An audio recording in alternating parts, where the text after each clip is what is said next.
kembali lagi bersama Natalia Pa. Di sini pada video kali ini saya akan menjelaskan materi tentang dampak dari melemahnya rupiah di Indonesia untuk memenuhi tugas mata kuliah manajemen strategi.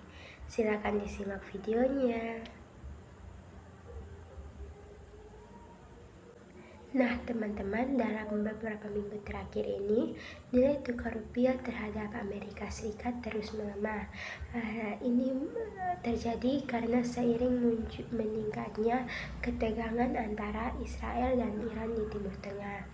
Jadi bila konflik ini berlarut-larut, sejumlah pakar khawatir akan muncul dampak berantai yang dapat mengguncang ekonomi dunia, terutama ekonomi di Indonesia. Jadi teman-teman, kurs rupiah per dolar Amerika Serikat berkisar di atas Rp16.000 pada pekan ketiga April ini.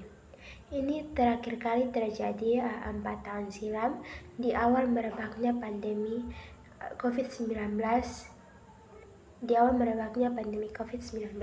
Jadi, aksi saling serang antara Israel dan Iran plus sikap dari The Fed Bank Sentral Amerika Serikat untuk mempertahankan kebijakan suku bunga yang tinggi disebut-sebut berperan besar dalam pelemahan rupiah belakangan ini.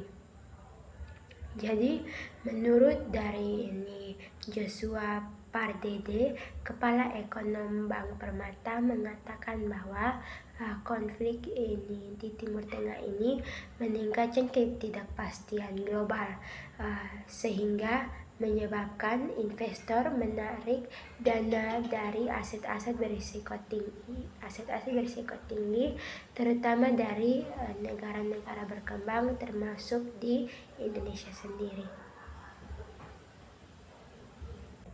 Nah, jadi teman-teman, pelemahan rupiah dalam beberapa minggu terakhir ini mempengaruhi masyarakat Indonesia dari berbagai sisi. Berikut ini adalah dampak dari pelemahan rupiah itu sendiri. Yang pertama, meningkatnya pembelian produk Indonesia. Jadi pelemahan rupiah membuat produk Indonesia menjadi lebih murah sehingga investor luar negeri meningkatkan permintaan dari luar terhadap produk di Indonesia. Yang berikut yaitu meningkatnya pembelian investasi.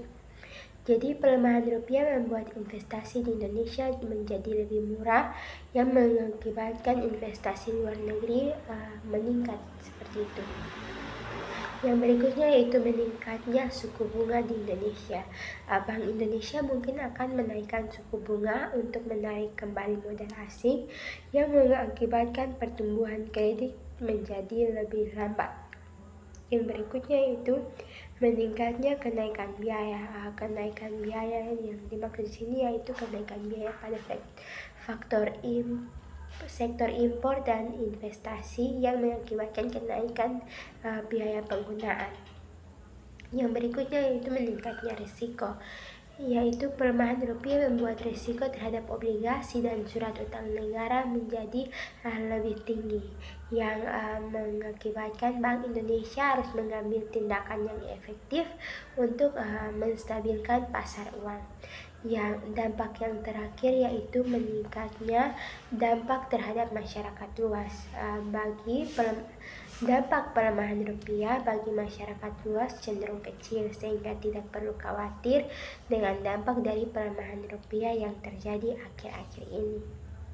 Nah teman-teman, terkoreksinya rupiah membuat harga produk di Indonesia menjadi lebih kompetitif di luar negeri sehingga menguntungkan bagi semua pengusaha yang melakukan ekspor ke luar negeri.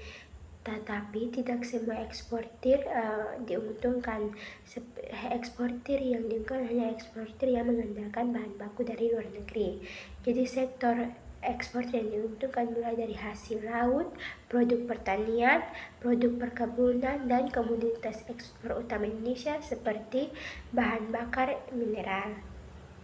Jika mengacu pada Badan Pusat Statistik atau BPS, neraca perdagangan Indonesia berhasil membukukan surplus senilai 5,9 miliar US dollar, ditopang dari nilai ekspor yang meningkat sebanyak 40,68% dibandingkan tahun lalu, sebesar 21,3% secara bulanan. Meskipun nilai impor juga naik secara bertahap, namun nilai impor relatif lebih rendah sehingga Indonesia berhasil membukukan surplus. Ekspor non-migas seperti minyak dan gas berkontribusi besar sebanyak 17,31 US dollar mulai dari nilai ekspor, sementara ekspor migas senilai dari 1,24 miliar US dollar. Teman-teman, selain para pengusaha yang melakukan ekspor mengalami keuntungan, pengusaha yang mengimpor barang dari luar negeri malah mengalami kerugian karena bahan baku dan komponen produksinya akan semakin mahal nilainya ketika dibayar dengan rupiah saat dibeli dengan dolar. Jadi biaya produksi akan semakin mahal dan mendorong mereka untuk menetapkan harga barang atau harga produk yang semakin mahal pula. Kalau harga ini semakin mahal, maka konsumen akan membayar mahal dan akibatnya akan terus menjadi mata rantai yang tidak terputus. Di sini tugas pemerintah adalah menjaga agar nilai ekspor harus terus lebih besar dari nilai impornya sendiri, agar neraca perdagangan tidak menjadi defisit adanya. Jadi keseimbangan antara impor dan ekspor akan menjadi area yang harus dikawal agar gejolak ekonomi dalam negeri tidak terganggu dan masyarakat akan tetap aman dan damai saja tanpa kepanikan ekonomi. Selain pengusaha yang melakukan impor, masyarakat juga dirugikan namun tidak secara signifikan, khususnya masyarakat atau warga negara yang memiliki utang dalam bentuk mata uang asing juga dirugikan karena utang yang harus mereka bayarkan menjadi lebih mahal untuk dibayar. Sekian hasil dari video saya. Jika ada yang kurang berkenan, saya mohon maaf. Terima kasih.